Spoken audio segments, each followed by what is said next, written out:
Bonjour à tous et à toutes. Je suis Samuel Ortiz et aujourd'hui je vais vous parler comme d'habitude, de CPU, d'architecture cloud, des choses comme ça. J'ai raccourci un petit peu le titre, que ce soit plus lisible. Mais le titre, pourquoi j'ai choisi ce titre? Parce qu'en fait on est en train d'apercevoir ou de voir un vrai changement dans la façon dont les CPU sont utilisés dans le cloud, pourquoi ils sont utilisés, qu'est-ce qu'ils font, qu'est-ce qu'ils exécutent comme code. Et on peut considérer que d'une certaine façon, ils se reposent beaucoup plus que ce qu'ils se reposaient avant. Et on va voir tout ce que ça veut dire. Alors, on se repose un peu comme ça. On va regarder un petit peu plus près à quoi ressemble un de ces nœuds là, dans où ce monsieur travaillait. Donc imaginez-vous, vous êtes sur votre rack, vous avez une lame, vous avez un nœud, vous avez du réseau, du stockage, de la mémoire, CPU. J'ai mis 2 VM, mais j'espère que si vous avez un cloud, vous en avez plus que 2. En général, il y en a plusieurs dizaines, parfois plusieurs centaines, parfois plusieurs milliers par nœud. Donc, mais on va s'arrêter à 2 pour le moment. Donc vous avez ça, et puis vous avez toute une partie qui fait du management de l'hôte. Donc on va voir à peu près ce que ça veut dire, mais vous avez toute une partie de votre stack qui va gérer votre nœud lui-même. On a des VM, donc forcément on a un hyperviseur. Sous Linux, l'hyperviseur, c'est le noyau Linux, mais l'hyperviseur est là. Vous avez aussi des VMM, donc vous avez votre QEMU, l'équivalent de VMware, enfin ce que vous voulez. Et puis ces VMM, votre VM elle a besoin de réseau, au moins de réseau et au moins de stockage.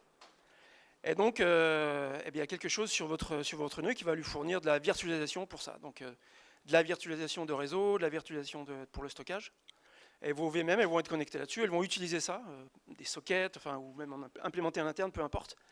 Mais il y a quelque chose sur votre nœud pour chacune de vos VMM qui va effectivement émuler du stockage, émuler du réseau. Et ces trucs-là, ils sont connectés en général à des vrais morceaux de stockage, des vrais morceaux de réseau.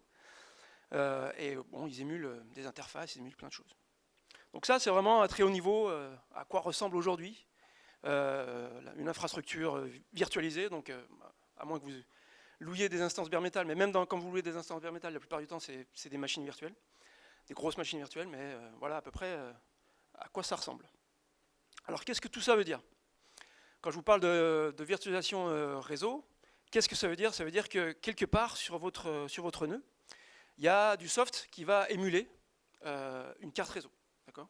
Qui va faire du Virtio, qui va faire autre chose, mais qui va émuler du carte réseau. Donc c'est un truc qui, pour chacune de vos VM, chacune de vos VMM, va émuler une carte réseau.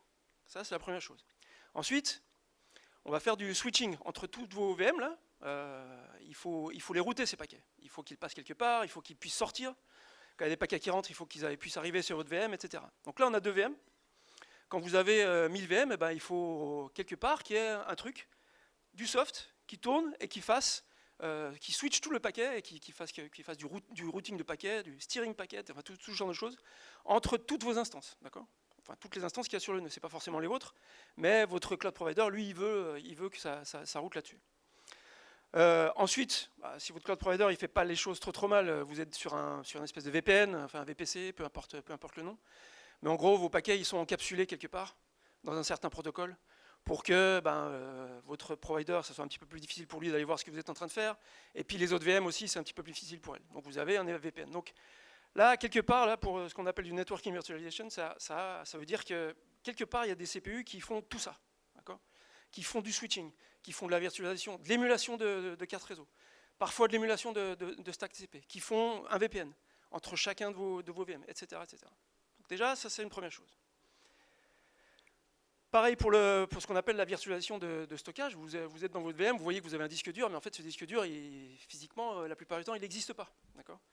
On va voir que ce n'est pas toujours le cas, mais en général, ça n'existe pas. Donc votre virtualisation de stockage, c'est pareil, quelque part sur votre nœud, il y a des CPU, des cœurs de vos CPU qui sont dédiés à faire en sorte que votre VM, elle voit un disque dur, donc Virtio ou de l'émulation NVMe, peu importe.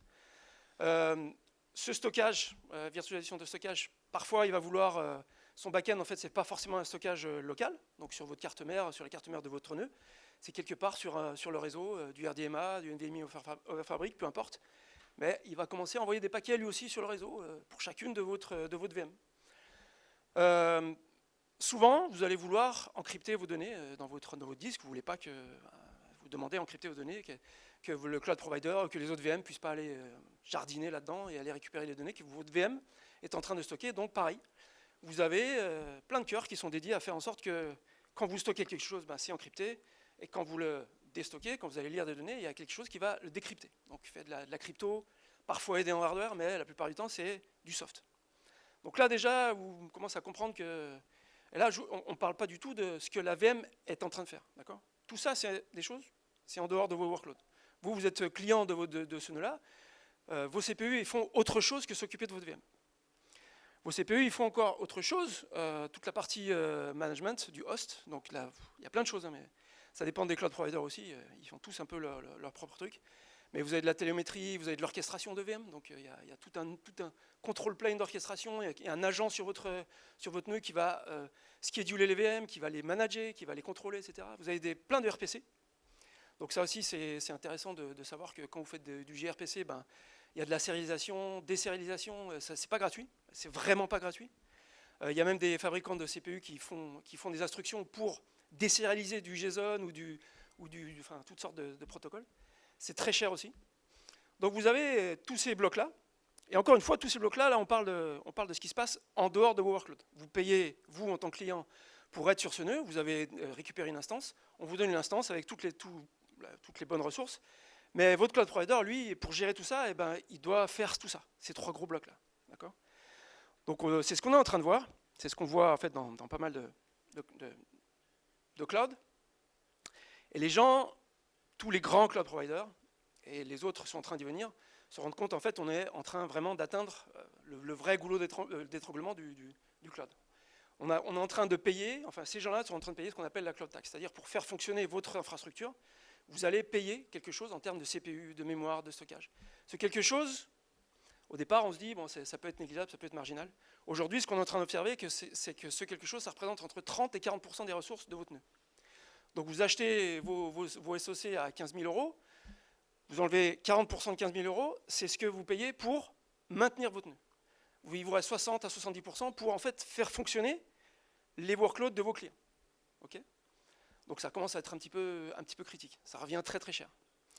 Autre chose, vous avez plein de stockages de disques durs qui sont attachés à vos machines. Ces disques durs en général, ils sont utilisés pour booter la machine, pour la faire fonctionner.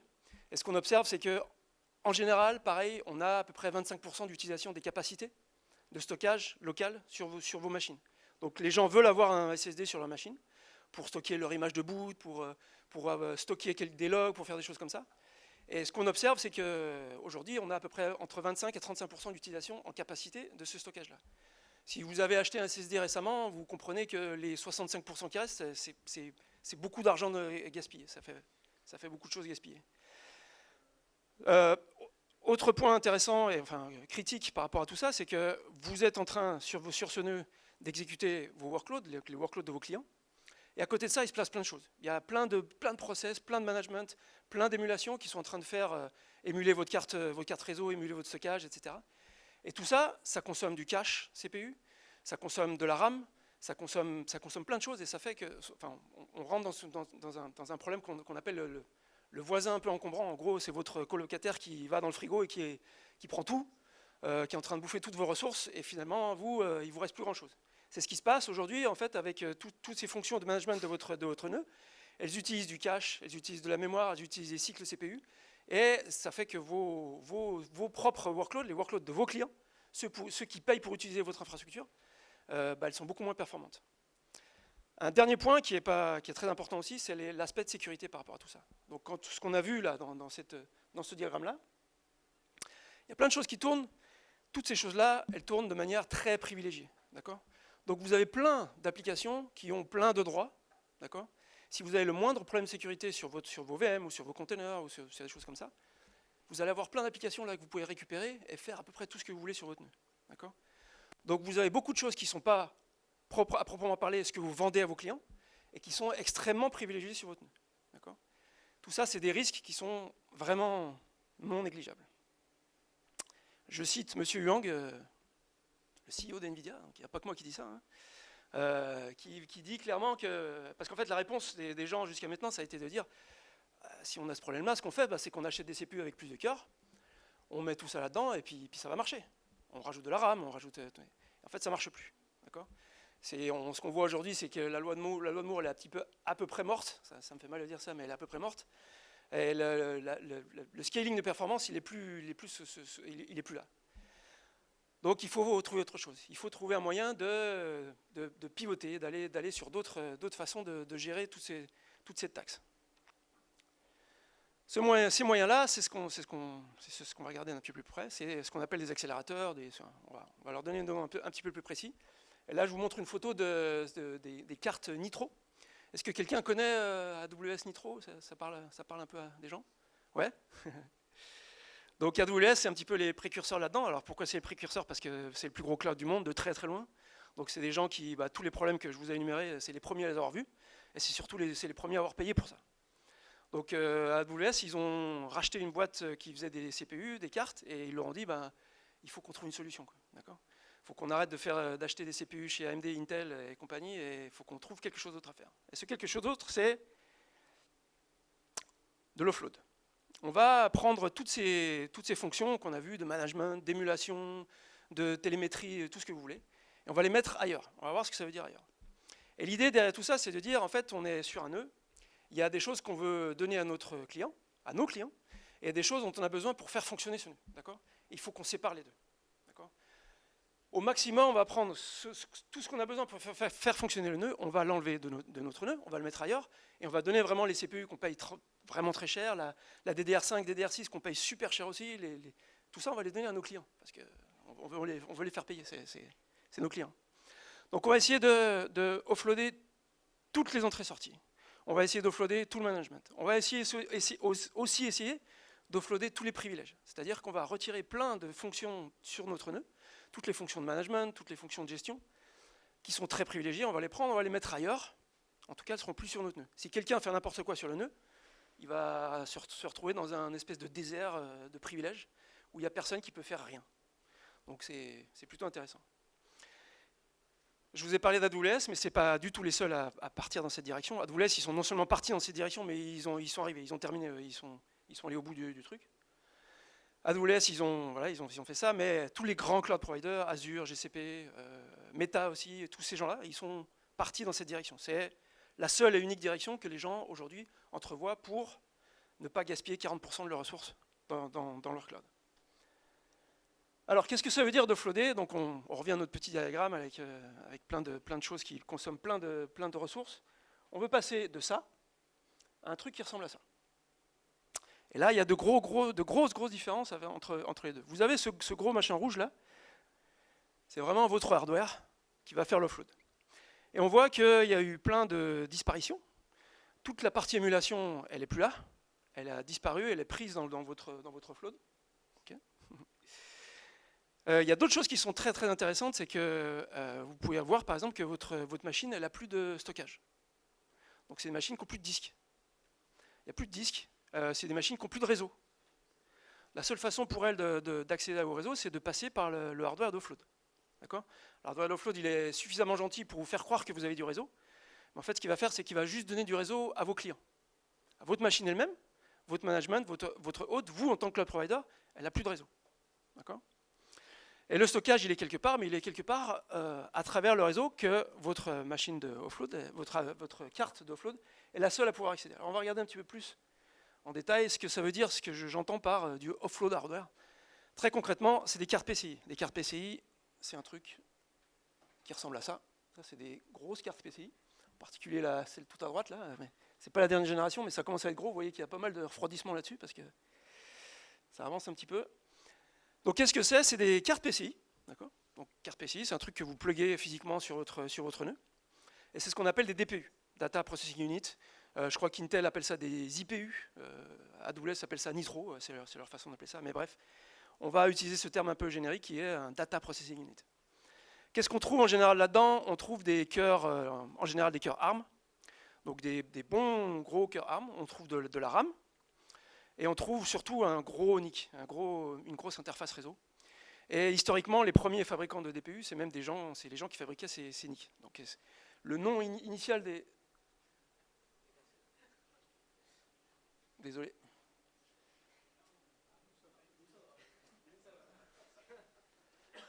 Donc le nom initial de ces DPU, c'était ce que les gens, les fabricants de cartes réseau appelaient ça des smart NIC. Donc des NIC. Je pense que le vidéo proche a un peu chaud. C'est très très chaud.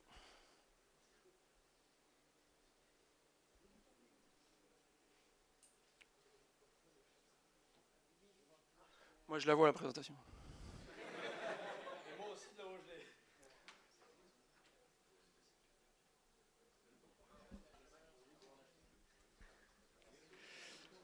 Mais je peux continuer un peu quand même à vous parler de ces hardware. Donc c'est des cartes PCI, comme je disais. C'est des cartes PCI sur lesquelles vous allez trouver des cœurs ARM. Vous allez trouver de la RAM, de la RAM assez moderne, la DDR5, DDR4. En fait, c'est des cartes PCI et dedans vous allez retrouver un Linux. Donc il y a Linux qui tourne dessus, en général. C'est même pas en général, la plupart du temps c'est ça. Et un truc très intéressant, c'est que je vous ai dit qu'on prend toute l'IO. Bien. On prend toute l'IO qu'on émulait sur le hôte et en fait on le met sur ces cartes-là.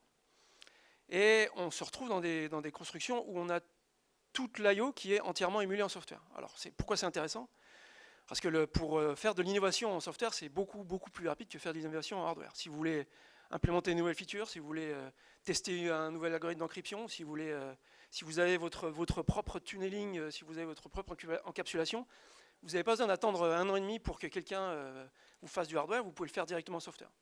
Si vous avez suffisamment de cœurs sur ces machines, vous avez suffisamment de software. Alors combien de cœurs ont ces petites cartes? Ce n'est pas des petites cartes, en fait, c'est des cartes où vous retrouvez 32, voire 64 cœurs ARM, d'accord, avec en général plusieurs dizaines de gigas de RAM aussi. Donc c'est des bonnes petites cartes. C'est beaucoup moins cher que d'acheter un gros Xeon ou un gros SoC AMD.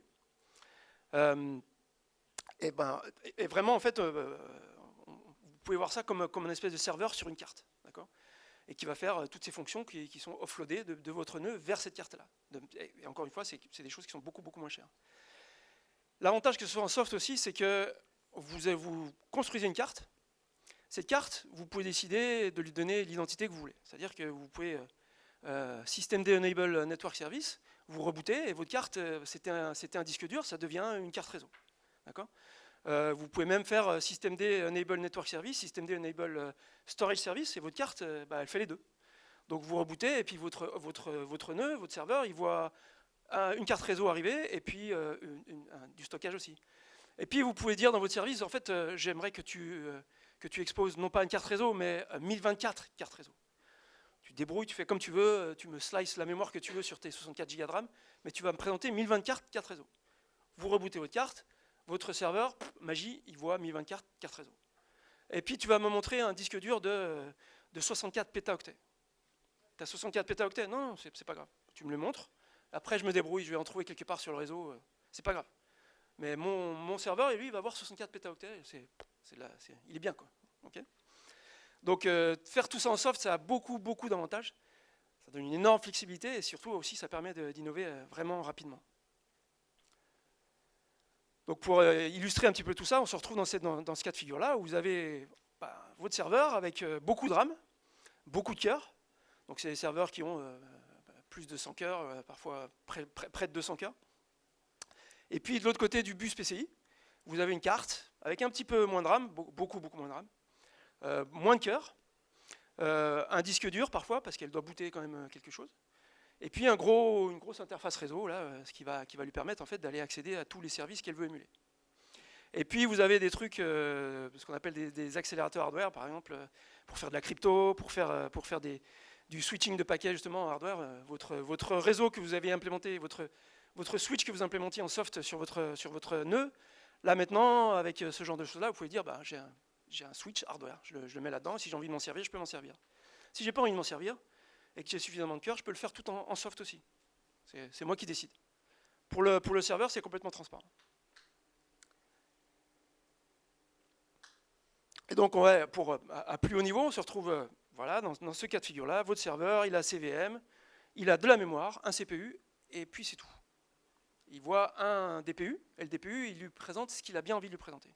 La façon dont la partie contrôle de votre cloud a décidé de configurer ce DPU. Donc le control plane de votre cloud, vos cloud opérateurs, vos DevOps, ils vont arriver et ils vont configurer les DPU d'une certaine façon, comme ils le veulent, et c'est ce que va voir le serveur. Il va voir que ça. Lui, physiquement, il n'a pas de SSD, il n'a plus de carte réseau, il a juste de la mémoire et un CPU ou des CPU. Avec tout ça, on arrive vraiment à faire un vrai offload. C'est-à-dire qu'avec ce genre de configuration, on a littéralement toute la partie émulation I/O, toute l'I/O, réseau, stockage, tout ce que vous voulez, qu'on transfère sur ces cartes-là. D'accord ? Vos serveurs, comme je vous l'ai dit, elles n'ont plus de disques, elles n'ont plus de carte réseau. Et un truc très important, c'est que vous allez faire ce qu'on appelle un pass-through. Donc vos VM, elles vont voir une carte réseau, elles vont voir un disque dur parce que c'est émulé par votre DPU. Mais c'est des choses que vos VM accèdent directement. Donc à travers le bus PCI, on configure tout ça. Au moment de configurer votre VM, vous configurez tout ça pour que votre VM elle accède directement aux ressources sur votre carte PCI, sur votre DPU, qui émule votre I/O. À partir du moment où votre VM est configurée et qu'elle accède à tout ça, l'hyperviseur, il n'intervient plus du tout. Il n'y a plus d'hyperviseur, il n'y a plus rien qui se passe, c'est complètement transparent. Le host management, il devient complètement presque absent. Et un truc très intéressant aussi, c'est que toute la partie stockage est complètement désagrégée. C'est-à-dire que vous exposez ce que vous voulez, les volumes que vous voulez, la taille de disque que vous voulez, vous faites ce que vous voulez. Après, c'est vous, en tant qu'opérateur de cloud, de définir comment vous allez, de manière flexible, distribuer la charge de stockage. Vous avez des requêtes qui viennent de vos VM sur un serveur, elles arrivent sur votre DPU il est connecté à un énorme pool de disques durs qui sont quelque part sur votre cloud, et il fait ce qu'il veut avec ça. S'il n'a pas envie de vous donner l'accès à des blocs, il ne vous la donne pas. S'il a envie de vous le donner avec plus ou moins de rapidité, plus ou moins de bande passante, il le fait exactement comme il le souhaite. Donc c'est vraiment un gros progrès. On peut faire encore d'autres choses encore plus intéressantes avec ces DPU. On peut commencer à faire de la sécurité, et on peut commencer à faire de manière vraiment très, très intrusive, et on fait des choses qui sont... c'est assez déroutant. Je vais vous expliquer. La façon dont aujourd'hui, enfin pas aujourd'hui, mais pas chez AWS ou d'une certaine mesure chez GCP, etc., mais la façon dont probablement vos serveurs bootent, c'est comme ça. Vous avez votre CPU, vous avez un morceau de flash dans lequel va être flashé votre BIOS. Vous avez peut-être déjà... On dit qu'on flash nos BIOS parce que c'est littéralement un morceau de stockage qui est, entre guillemets, protégé sur votre carte mère et dans lequel vous allez mettre votre BIOS, votre firmware. Vous avez tous... Bien sûr, vous avez tous reflashé votre firmware une fois dans votre vie. Qui ne l'a pas fait? J'étais sûr. Donc quand on dit on flash notre firmware, il y a une raison pour ça, c'est que quand le firmware, il n'est pas sur votre disque dur. Le firmware, il est sur un morceau de flash qui est soudé sur votre carte mère, et votre processeur, il va booter à partir de ça. Donc c'est ça qui va démarrer en premier et qui va booter votre CPU. Et d'ailleurs, c'est ce qu'on voit. C'est ce qu'on voit ici. Donc votre CPU, il va démarrer, et la première chose qu'il va faire, c'est d'aller lire le code qu'il y a dans votre BIOS qui est sur votre flash. Une fois qu'il a booté son BIOS, il va aller récupérer un bootloader, un noyau, enfin il va continuer son boot. Et pendant qu'on fait tout ça, pour faire du secure boot, on va avoir aussi un TPM. Tout le monde sait ce qu'est un TPM? Tout le monde a installé Windows 11, vous étiez obligé d'avoir un TPM. C'est pour ça, c'est juste pour ça. C'est parce qu'ils font du secure boot, du vrai secure boot. Donc vous bootez, vous récupérez toutes ces informations et vous les mettez dans un TPM pour être sûr que vous n'êtes pas en train de faire n'importe quoi, comme le projecteur. Donc ça, c'est la façon classique aujourd'hui dont un serveur boot. Okay, dans un monde où les DPU commencent à rentrer, on a un truc qui est complètement différent. Vous avez ça. Encore une fois, on enlève plein de trucs du serveur. Donc on enlève la flash, on n'a plus de disque dur, et on n'a plus de TPM. D'accord ? Au niveau sécurité, on est déjà beaucoup mieux. Parce que dans ce cas de figure-là, dans le cas classique, encore une fois, si quelqu'un arrive à lancer une machine virtuelle sur votre serveur, d'une façon ou d'une autre, il arrive à accéder aux ressources physiques de votre serveur, il peut flasher le BIOS, il peut changer votre noyau, il peut modifier la version de votre noyau, il peut changer plein de choses sur votre machine. Avec un DPU, tout ça, ça disparaît. Votre serveur, il a un CPU, et c'est à peu près la seule chose qu'il a. Il a de la mémoire, mais pas grand-chose d'autre.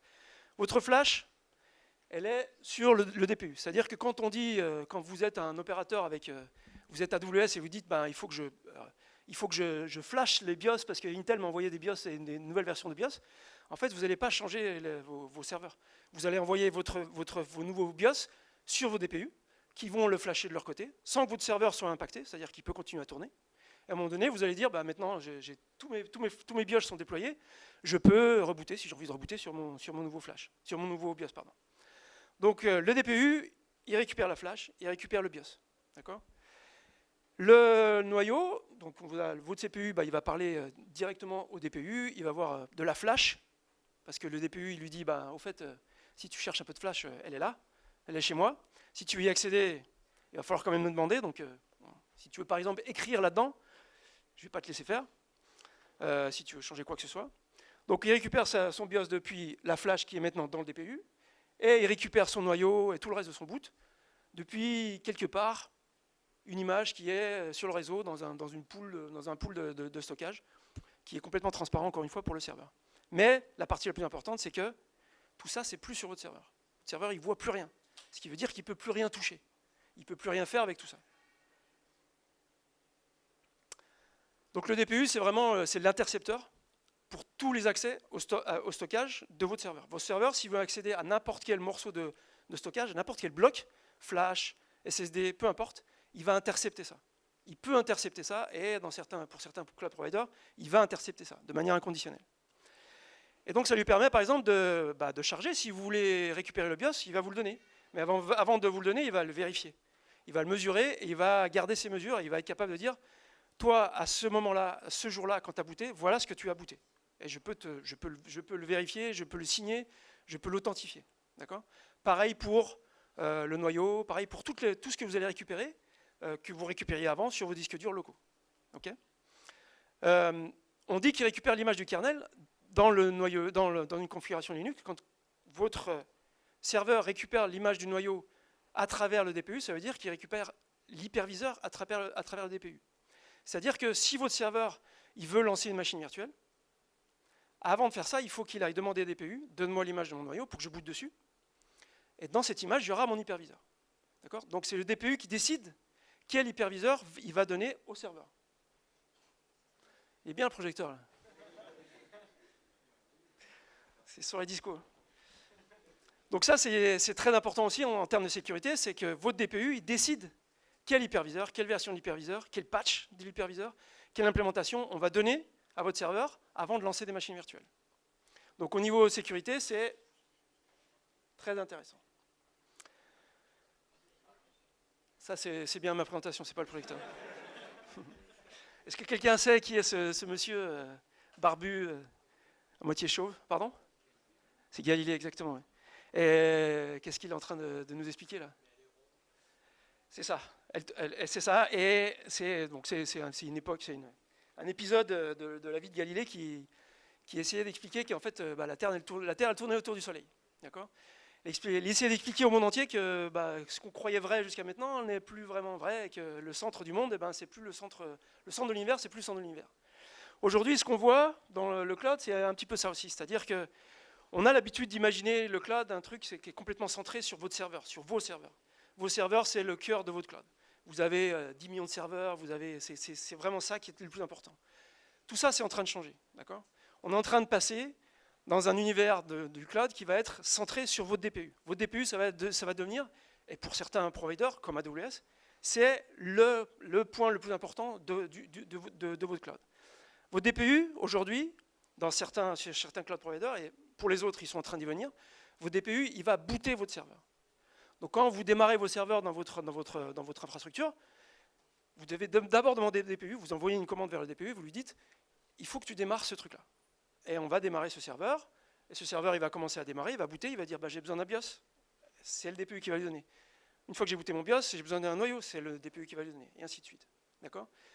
Non seulement il va le booter, mais il va le contrôler, c'est-à-dire qu'il peut l'arrêter, il peut le déprovisionner, et il va aussi effectivement le provisionner. C'est-à-dire qu'on va voir ça un peu plus en détail.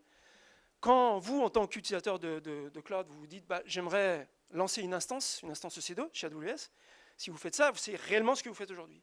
Vous allez demander une instance EC2, vous n'allez pas parler directement à un serveur quelque part. Vous allez, à travers votre API, parler à un DPU qui va ordonner au serveur de préparer un certain nombre de ressources, de la mémoire, un ou deux cœurs, ou quatre, ou enfin, je ne sais pas combien vous en voulez.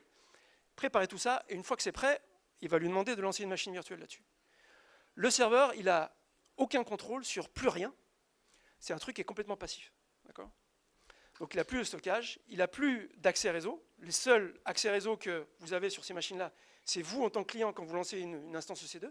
Vous avez un accès réseau, et c'est les seuls composants sur vos serveurs qui ont accès au réseau. Votre machine elle-même, votre noyau Linux, qui tourne le bare metal sur vos serveurs, il n'a pas d'accès réseau. Chez AWS, il n'y a pas de stack TCP. C'est des machines qui tournent sans stack TCP. Tourner sans stack TCP, ça veut dire que tous les bugs qui sont liés à du réseau, ça n'existe plus. Ça n'existe plus, il n'y en a plus. Okay, et en fait, on est en train de passer à un modèle où le serveur, c'est un périphérique. C'est-à-dire votre DPU, c'est vraiment le centre de votre infrastructure, et votre serveur, ça devient un périphérique. C'est un périphérique, vous avez des périphériques pour faire tourner vos workloads AI, et vous avez un périphérique pour faire tourner vos workloads x86, AMD, etc., vos workloads classiques, et c'est le serveur. Des GPU, des serveurs, des cartes réseau, c'est juste un périphérique. D'accord ? Donc on est en train de passer, je sais que ça fait mal, et je me sens Galilée là tout de suite. Je suis en train de vous dire, c'est plus, non, le monde il est en train de changer, d'accord ? Les serveurs, c'est plus le centre du monde. Le centre du monde, c'est vraiment ces DPU là. Et si on essaie d'illustrer ça, j'ai pas le chrono. Ok. Si on essaie rapidement d'illustrer ça, donc vous avez cette petite pipeline là, vous avez un client ici, vous allez demander à lancer une instance, vous dites je veux lancer une instance EC2, et puis c'est une instance qui va avoir, je veux 8 CPU, je veux 16 Go de RAM, je veux du stockage, etc. Ce qui va se passer aujourd'hui, c'est ça, c'est-à-dire que vous envoyez votre requête vers l'API de votre cloud provider. Cette API, à travers plein d'intermédiaires, mais à un moment donné, elle va arriver sur une machine qui est contrôlée par un DPU. Cette commande, elle arrive sur la carte réseau de ce DPU. Encore une fois, le serveur, il n'a pas de carte réseau. Elle arrive sur la carte réseau de ce DPU. Et c'est la stack software de votre DPU, donc le noyau Linux qui tourne sur votre DPU, qui va gérer ce truc-là et qui va préparer une VM en lui donnant une carte réseau, un disque dur émulé depuis votre DPU, et puis il va lui dire ton disque dur, ton SSD là, il fait 32 Go parce que c'est ce que ton client, c'est ce que tu veux. D'accord ? Il y a 32 Go nulle part ici. Il n'y a pas 32 Go sur le serveur, il n'y a pas 32 Go sur le DPU, il y a 32 Go quelque part dans le cloud, dans un pool de stockage qui va être donné à cette VM. Le serveur lui-même, il n'a rien demandé. D'ailleurs, il ne peut rien demander. D'accord ? Il reçoit juste des requêtes du DPU. Le DPU lui dit, là, maintenant, il faut que tu réserves de la mémoire, il faut que tu réserves un CPU, et voilà la carte réseau, et voilà le SSD que je suis en train d'émuler. Lance une VM avec tout ça. C'est tout. Il ne sait pas pourquoi, il ne sait pas comment, il ne sait pas quand cette VM va s'arrêter, il ne sait pas ce qu'elle doit faire. C'est le DPU qui va contrôler tout ça. Donc je reviens un petit peu sur AWS parce que c'est vraiment c'est des gens qui, encore une fois, c'est eux qui ont rencontré ce problème les premiers. À une échelle, c'est l'échelle d'AWS. 40% des ressources d'AWS, ça doit être plusieurs centaines de fois OVH, à peu près. Donc c'est des gens, ils ont rencontré ce problème rapidement. Et pour eux, en fait, donc leur serveur, un serveur AWS, ils voient que des cartes Nitro. Donc vos cartes Nitro, en fait, je vous ai parlé d'un TPU sur une carte, sur un serveur. En fait, l'architecture d'AWS, elle est un petit peu différente. AWS, ils vont avoir 3, 4, 5 cartes Nitro qui sont associées. Et chacune de ces cartes Nitro émule une fonction. Donc on va avoir une carte Nitro qui fait le réseau, une autre qui fait du stockage, etc. Et les serveurs, ils sont visibles que à travers ces cartes-là. Si vous voulez accéder à votre serveur, on ne peut pas faire de SSH sur un serveur AWS. Il n'y a pas de SSH qui tourne. Vous êtes obligé de passer par un serveur DPU, par une API, qui est loguée, qui est traquée, etc. Vous devez demander la permission pour aller physiquement récupérer quelque chose depuis un serveur. Le serveur, il n'envoie pas de log, il n'envoie pas de télémétrie, il n'envoie rien de tout ça. C'est le DPU qui va pouler les choses depuis le serveur. Donc le serveur, c'est un truc, c'est un périphérique. Okay ?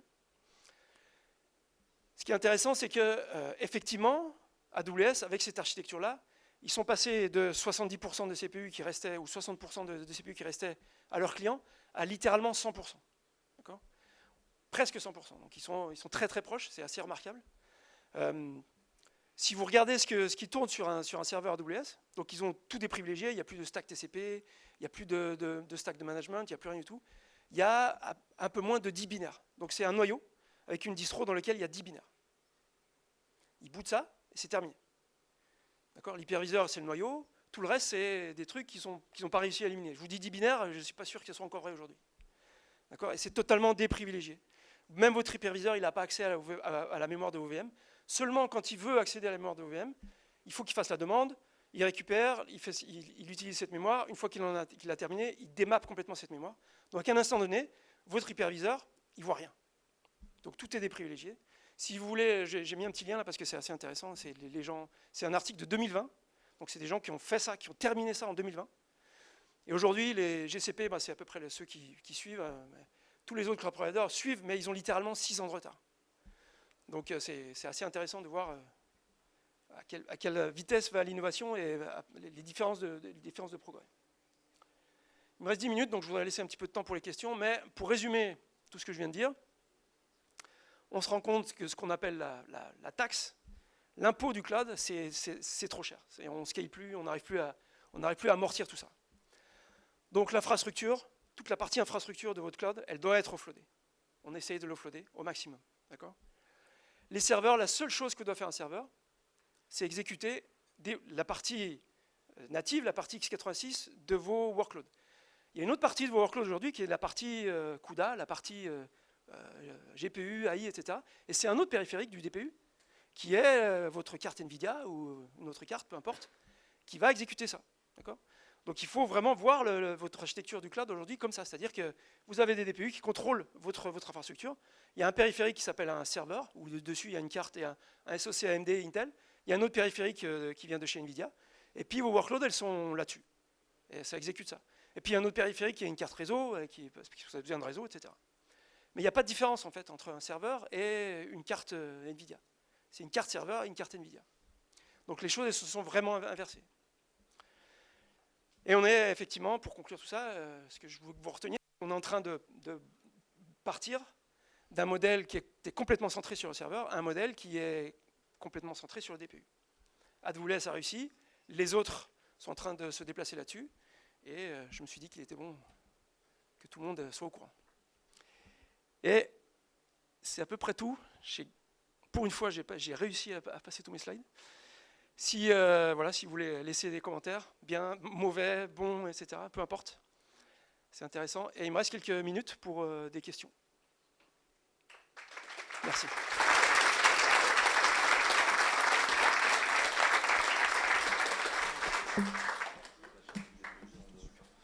Merci pour la présentation. J'avais une question.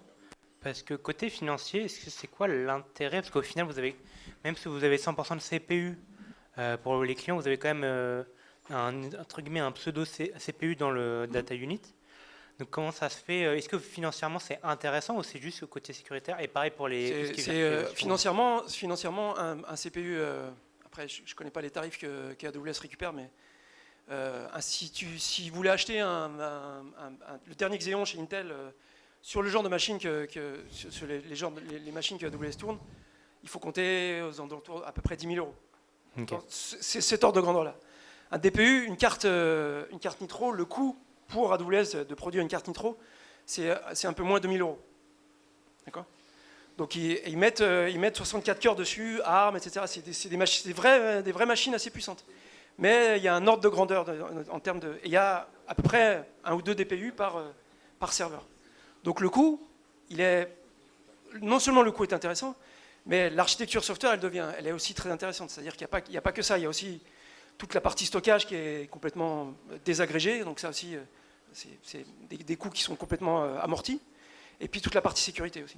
Donc vous n'avez plus de questions à vous poser, savoir qu'est-ce qu'on va déployer là-dessus. Vous avez 10 binaires à maintenir.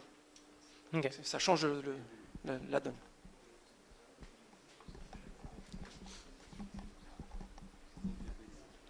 Bonjour, merci beaucoup pour la présentation. Bonjour monsieur. Donc les cloud providers qui utilisent des DPU ont un avantage concurrentiel certain et peut-être qui protègent ces technologies. Ouais. Donc nous, à Polytech, je m'occupe un peu de la liste de courses. Si je voulais acheter des DPU, est-ce que c'est possible ou Oui, est-ce oui. que c'est pas possible? Alors c'est complètement possible. AWS, ils font les leurs, donc les cartes Nitro, c'est leur DPU. Et ils les vendent? Non.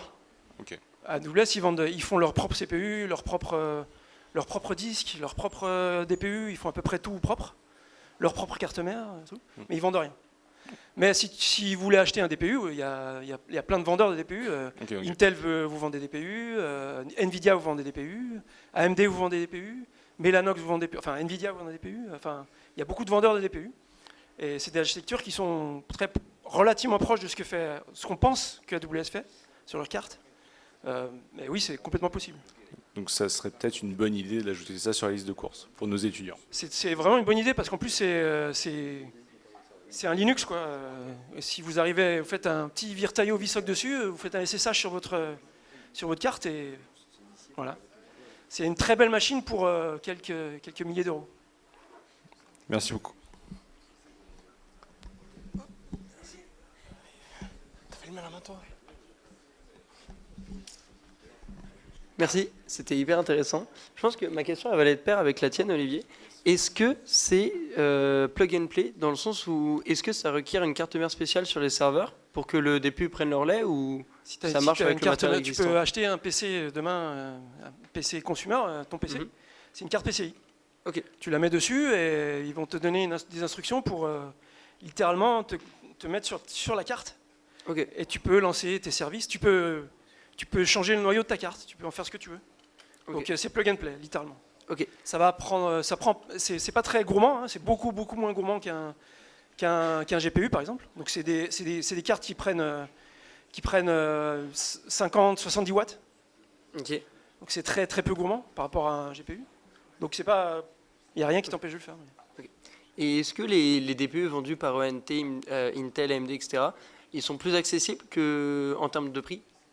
En termes de prix, je connais pas les prix. Après, si tu peux pas aller sur Amazon.fr et acheter un DPU Intel. Donc il faut que tu sois, je pense, une organisation, mais avec un certain volume. Mais en termes de prix, c'est 1, 2 000, enfin, au pire quelques milliers d'euros. Au pire, ouais. Au pire, Ok, ouais. ça marche, merci. Non, mais c'est cet ordre de grandeur-là, je veux dire.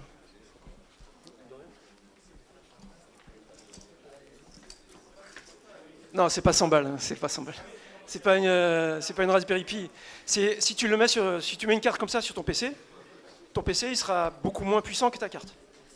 Mais c'est déjà aujourd'hui le cas si tu achètes un gros GPU Nvidia, tu es déjà dans ce cas de figure-là. Oui. Merci pour la présentation. Alors, comment tu es arrivé sur ce sujet et qu'est-ce que tu as comme expérience avec du matériel un peu pour poursuivre les deux questions précédentes. Moi, je travaille chez Meta. Ok. Et Meta, ils font des DPU. Des DPU qui ont quelle fonction? Plutôt storage, NIC Je peux pas trop en parler. Non, c'est vrai. Ok, très bien. Et pour aller plus loin, quelle est la maturité des autres acteurs type petit cloud provider français ou petit en termes de DPU ou tu vois tous ceux qui ont du cloud maison, tu vois un peu un groupe industriel mais qui fait qui a des, je sais pas 10 factories de pneus ou 50 et qui a son infra. Tu connais un peu la maturité, ce qui se fait, ce qui se fait pas encore. J'ai pas trop de visibilité dessus. Ce que je sais, c'est que je sais que GCP par exemple, ils déploient des DPU quasiment sur tous leurs serveurs, donc ils sont c'est des DPU Intel, donc eux ils font pas leur propre DPU. Donc ils achètent beaucoup de DPU à Intel. Intel ils peuvent pas fournir plus de DPU. C'est vraiment un marché qui est très tendu. Très tendu. Très tendu. Les autres, je sais pas, OVH par exemple, ça serait intéressant de savoir s'ils déploient des DPU, mais je sais pas du tout.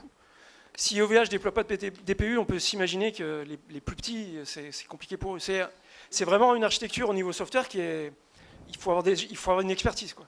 Ouais, je me dis pour offloader tout ça et faire du pass-through intégral, faire du SRIOV ou du SRIOV complet. Ça demande vraiment une expertise assez. Même au niveau de l'hyperviseur, c'est pas anodin. Mais c'était ma question comme. J'imagine, j'ai vu ton polo. Donc. Ah oui. Oui, bonjour. Bonjour. Moi, je voudrais essayer de reformuler la première partie du talk avec mes propres mots pour vérifier si j'ai bien compris. Est-ce qu'on peut dire que les AWS Nitro, en termes seulement de cloud tax, pas en termes de management de sécurité, est-ce qu'on peut dire que c'est des ASIC qui permettent d'offloader au hardware des fonctionnalités dont les cloud providers ont besoin, c'est-à-dire la virtualisation du réseau et du storage? Alors c'est une bonne façon de le présenter, c'est une très bonne façon de le présenter. Okay. Le seul bémol que je mettrais là-dessus, c'est en général, quand on parle d'ASIC, on parle d'implémentation, ce qu'on appelle des fixed functions, c'est-à-dire des fonctions implémentées en hardware. Là, littéralement, c'est des serveurs où tu as plein de cœurs, plein de RAM. Il y a certains fabricants de DPU qui te donnent des accélérateurs, ils te disent si tu veux faire de la crypto, on te met un petit accélérateur dessus. Mais contrairement à si tu vas chez Cisco, par exemple, tu achètes un routeur chez eux, c'est un ASIC. C'est un truc en hardware, il implémente le routage de paquets. Et ça, c'est pas accéléré. AWS Nitro, c'est pas accéléré, exactement. C'est beaucoup moins accéléré.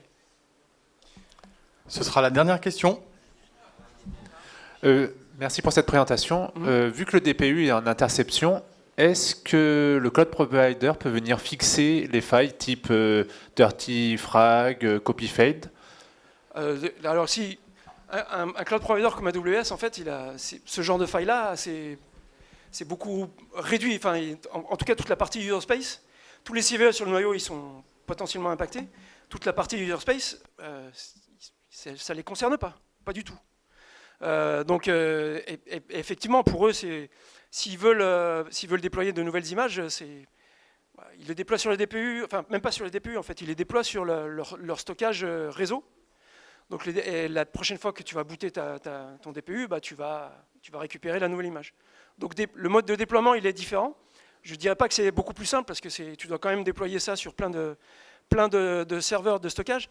Mais le truc qui est très intéressant, c'est qu'un SSD sur un serveur de stockage, il peut servir un millier de serveurs avec la même image du noyau. Tu n'as pas besoin de répliquer cette image sur des cartes SSD, sur des SSD qui seront sur chaque serveur. Donc tu as cette facilité-là et cette efficacité-là aussi. Voilà. Merci. Beaucoup. Et